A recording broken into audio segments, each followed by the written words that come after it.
अथ षष्ठोऽध्यायः। श्रीभगवानुवाच अनाश्रितः कर्मफलं कार्यं कर्म करोति यः स सन्न्यासी च योगी च न निरग्निः न चाक्रियः।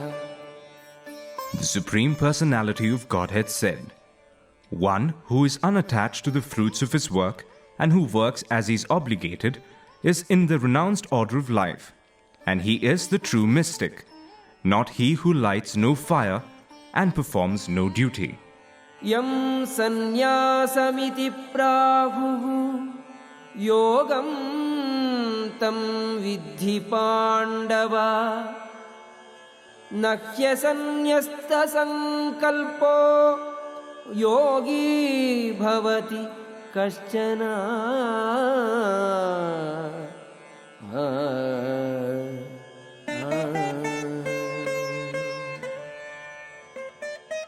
What is called renunciation, you should know to be the same as yoga, or linking oneself with the Supreme, O son of Pandu. For one can never become a yogi unless he renounces the desire for sense gratification.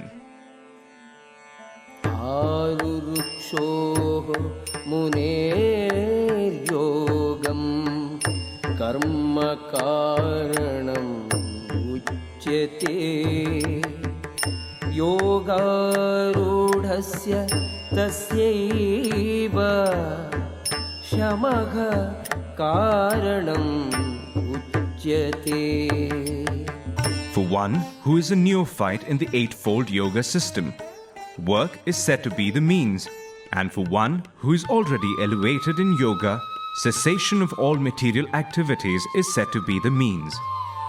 यदा हि नेन्द्रियार्थेषु न कर्म स्वनुषज्यते, सर्वसङ्कल्प सन्न्यासी योगारूढः तदोच्यते। A person is said to be elevated in yoga when, having renounced all material desires, he neither acts for sense gratification nor engages in fruitive activities. उद्धरेत् आत्मनात्मानं नात्मानम् अवसादयेत्, आत्मैव हि आत्मनो बन्धुः, आत्मैव विपुरात्मनः। One must deliver himself with the help of his mind and not degrade himself. The mind is the friend of the conditioned soul and his enemy as well. बन्धुरात्मा आत्मनस्तस्य येनात्मैव आत्मना जितः, अनात्मनस्तु शत्रुत्वे वर्तेतात्मैव शत्रुवत्। For him who has conquered the mind is the best of friends. But for one who has failed to do so, his mind will remain the greatest enemy. जितात्मनः प्रशान्तस्य परमात्मा समाहितः, शीतोष्ण सुखदुःखेषु तथा मानापमानयोः। For one who has conquered the mind, the super soul is already reached, for he has attained tranquility. To such a man, happiness and distress, heat and cold, honor and dishonor are all the same.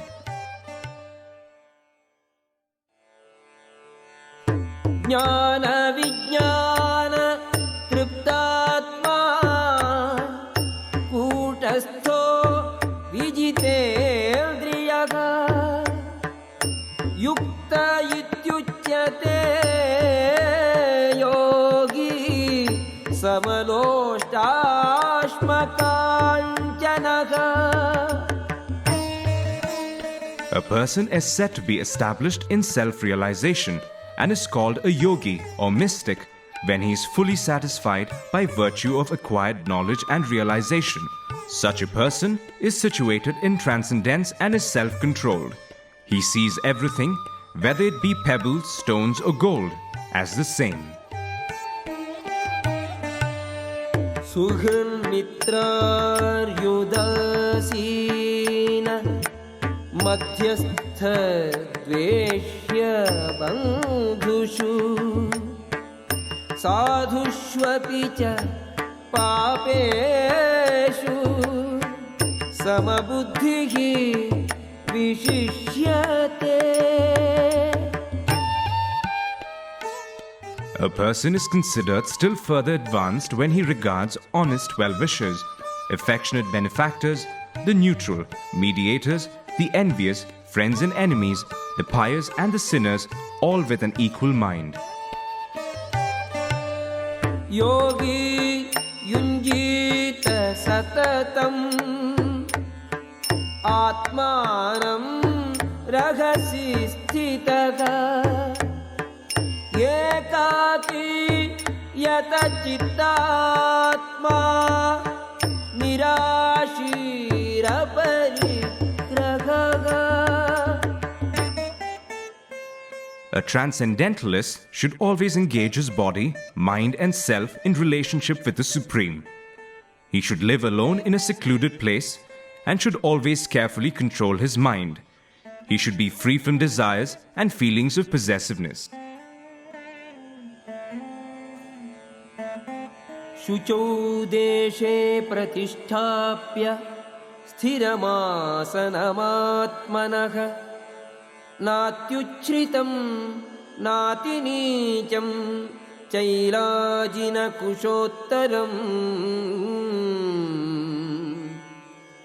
तत्रैकाग्रं मनः कृत्वा यतचित्तेन्द्रियक्रियः उपविश्यासने युञ्ज्याद्योगमात्मविशुद्धये.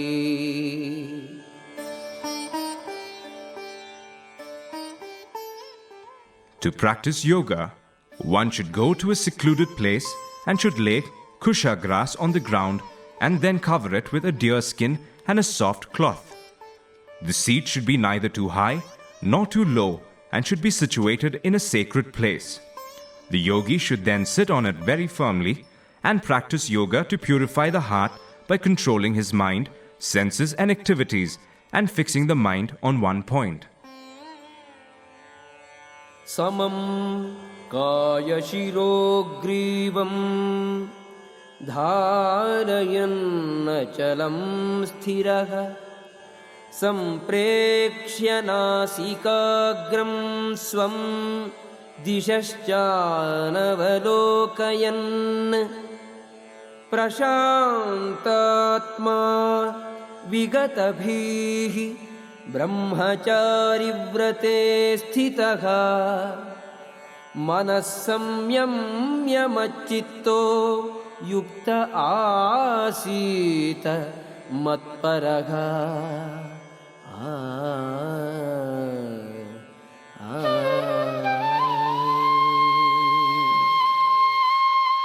One should hold one's body, neck and head erect in a straight line and stare steadily at the tip of the nose.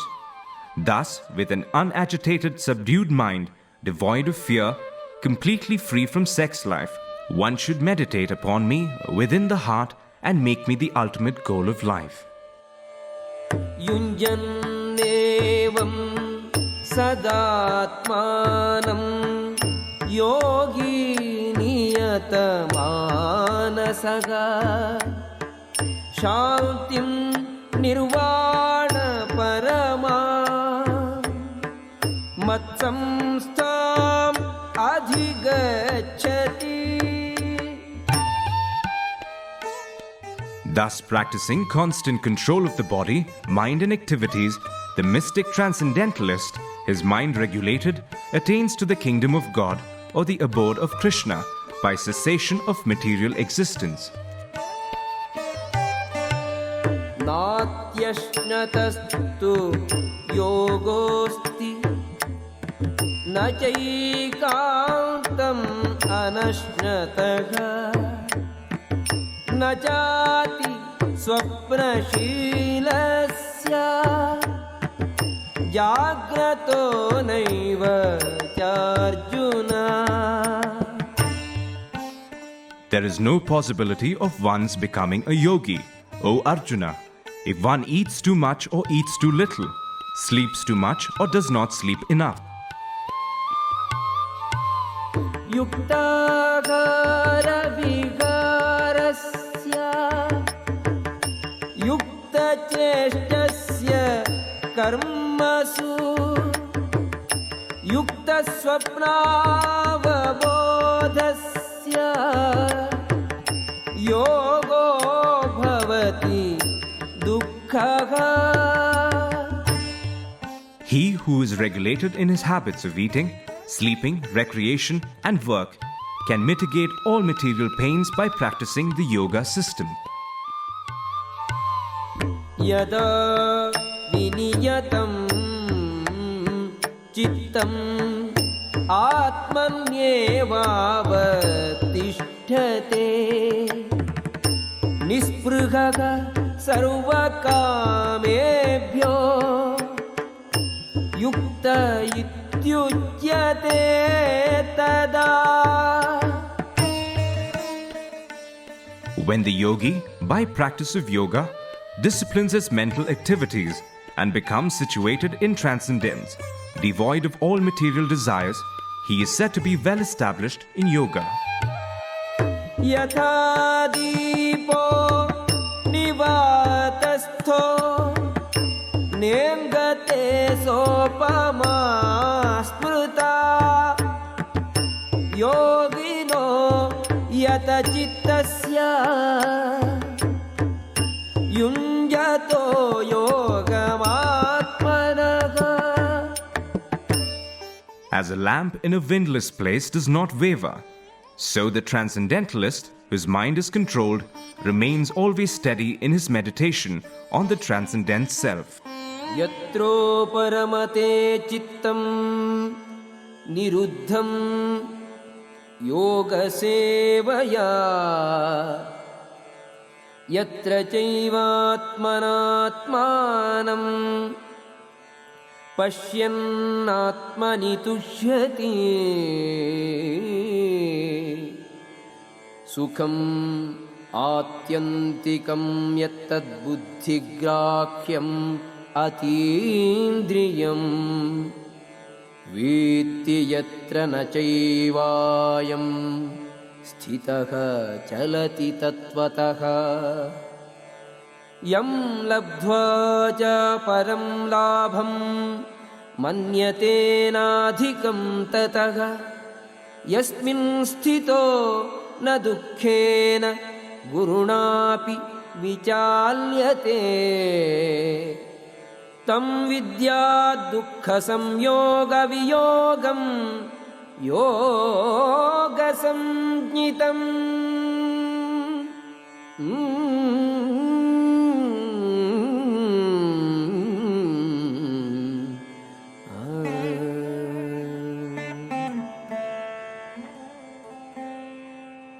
In the stage of perfection called trance or samadhi, one's mind is completely restrained from material mental activities by practice of yoga. This perfection is characterized by one's ability to see the self by the pure mind and to relish and rejoice in the self. In that joyous state, one is situated in boundless transcendental happiness, realized through transcendental senses. Established thus, one never departs from the truth, and upon gaining this, he thinks there is no greater gain. Being situated in such a position, one is never shaken, even in the midst of greatest difficulty.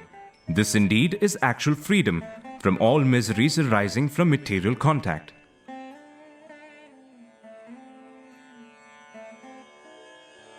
स निश्चयेन योक्तव्यो योगो निर्विण्णचेतसा संकल्पप्रभवान् कामान् त्यक्त्वा सर्वान् शेषतः मनसैवेन्द्रियग्रामं विनियम्य समन्ततः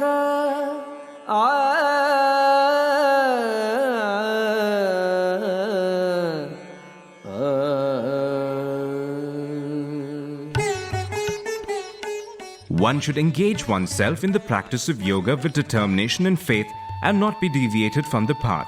One should abandon without exception all material desires born of mental speculation and thus control all the senses on all sides by the mind. शनैः उपरमेत् बुद्ध्या धृतिगृहीतया आत्मसंस्थं मनः कृत्वा न किञ्चिदपि चिन्तयेत्. Gradually, step by step, one should become situated in trance by means of intelligence sustained by full conviction, and thus the mind should be fixed on the self alone and should think of nothing else. यतो यतो निश्चरति मनः चञ्चलम् अस्थिरम् ततस्ततो नियम्यैतत् आत्मन्येव वशं नयेत्. From wherever the mind wanders due to its flickering and unsteady nature, one must certainly withdraw it and bring it back under the control of the self. प्रशान्तमनसं ह्येनं योगिनं सुखम् उत्तमम् उपैति शान्तरजसं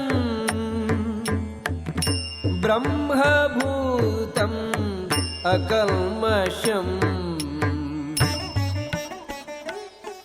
The yogi, whose mind is fixed on me, verily attains the highest perfection of transcendental happiness. He is beyond the mode of passion. He realizes his qualitative identity with the Supreme, and thus he is freed from all reactions to past deeds. युञ्जन्नेवं सदात्मानं योगी विगतकल्मषः सुखेन ब्रह्म संस्पर्शम् अत्यन्तं सुखम् अश्नुते. Thus, the self-controlled yogi, constantly engaged in yoga practice, becomes free from all material contamination and achieves the highest stage of perfect happiness in transcendental loving service to the Lord. सर्वभूतस्थम् आत्मानं सर्वभूतानि चात्मनि ईक्षते योगयुक्तात्मा सर्वत्र समदर्शनः. A true yogi observes me in all beings and also sees every being in me. Indeed, the self-realized person sees me, the same Supreme Lord, everywhere. यो मां पश्यति सर्वत्र सर्वं च मयि पश्यति तस्याहं न प्रणश्यामि स च मे न प्रणश्यति. For one who sees me everywhere and sees everything in me, I am never lost, nor is he ever lost to me. सर्वभूतस्थितं यो मां भजति एकत्वम् आस्थितः सर्वथा वर्तमानोऽपि स योगी मयि वर्तते. Such a yogi who engages in the worshipful service of the Supersoul, knowing that I and the Supersoul are one, remains always in me in all circumstances. Atmaupam yena sarvatra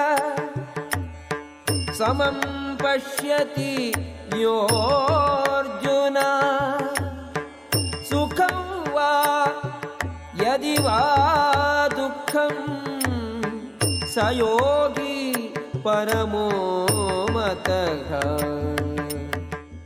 He is a perfect yogi who, by comparison to his own self, sees the true equality of all beings in both their happiness and their distress. O Arjuna.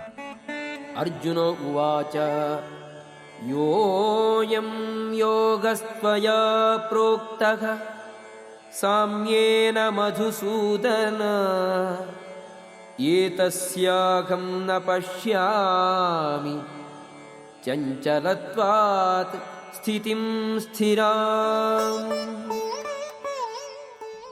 Arjuna said, O Madhusudana, the system of yoga which you have summarized appears impractical and unendurable to me, for the mind is restless and unsteady.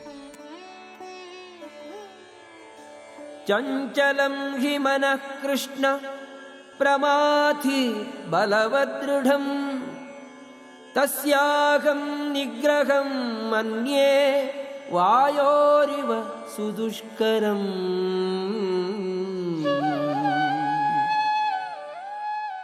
For the mind is restless, turbulent, obstinate and very strong, O Krishna, and to subdue it, I think, is more difficult than controlling the wind. Shri Bhagavan Vacha Asamshayam Mahabaho Mano Durnigraham Chalam Abhyasena tu Kaunteya Vairagyena cha Grhyate.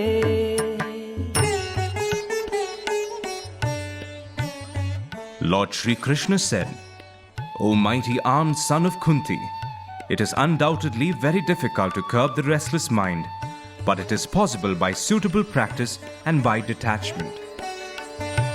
Asamyatatmana yogo dushprapa iti me matihi vashyatmana tu yatata shakyo vaptam upayataha. For one whose mind is unbridled, self-realization is difficult work. But he whose mind is controlled and who strives by appropriate means is assured of success. That is my opinion.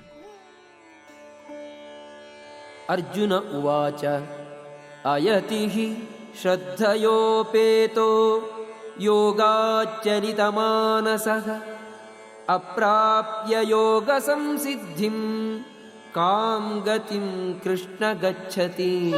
Arjuna said, O Krishna, what is the destination of the unsuccessful transcendentalist, who in the beginning takes to the process of self-realization with faith, but who later desists due to worldly mindedness, and thus does not attain perfection in mysticism? Kachinno bhaya vibhrashtaha chinnabhramiva nashyati apratishto mahabaho Vimudho Brahmana Pathi.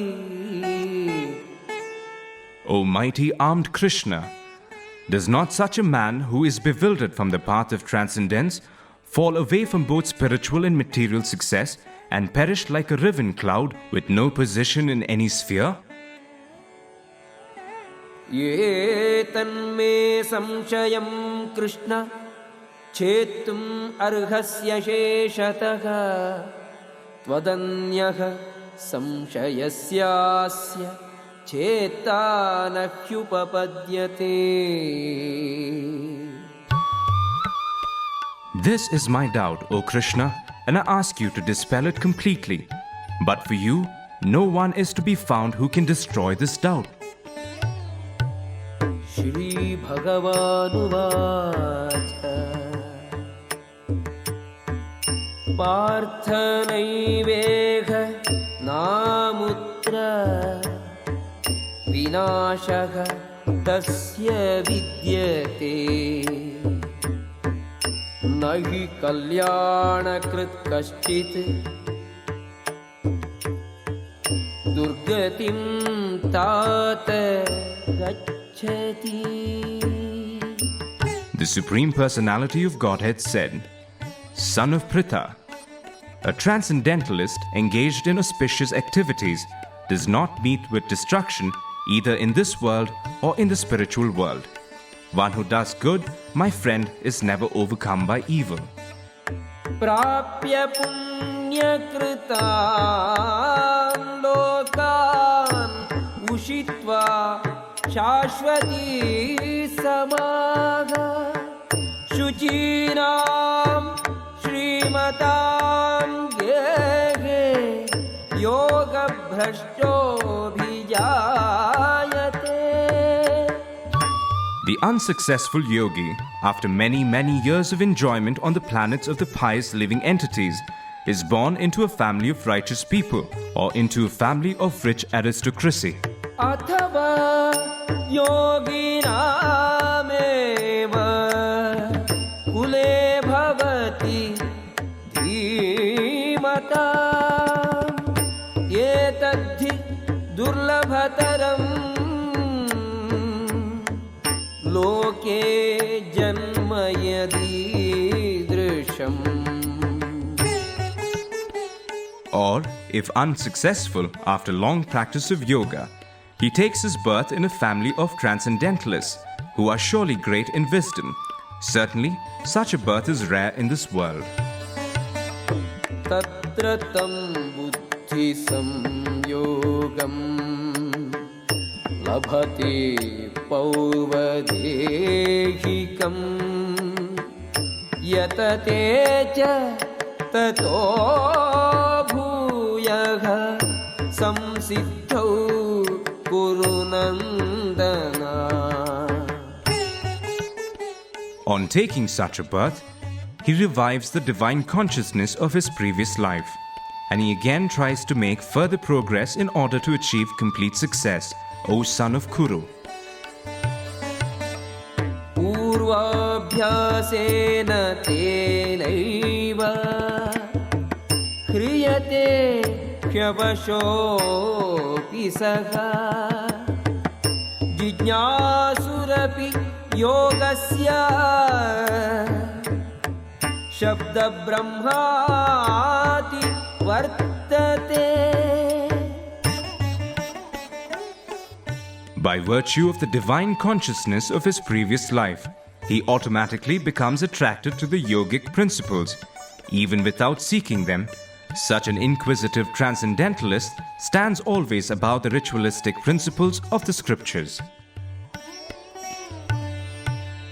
Prayatnadyatamaanastu yogi samshuddha kilbishaha aneka janma samsiddhaha tato yati parangatim. And when the yogi engages himself with sincere endeavor in making further progress, being washed of all contaminations, then ultimately, achieving perfection after many births of practice, he attains the supreme goal. Tapasvibhyodhiko yogi jnanibhyopi matodhikaha karmibhyascha yogi तस्माद्योगी भवार्जुना. A yogi is greater than the ascetic, greater than the empiricist, and greater than the fruitive worker. Therefore, O Arjuna, in all circumstances, be a yogi.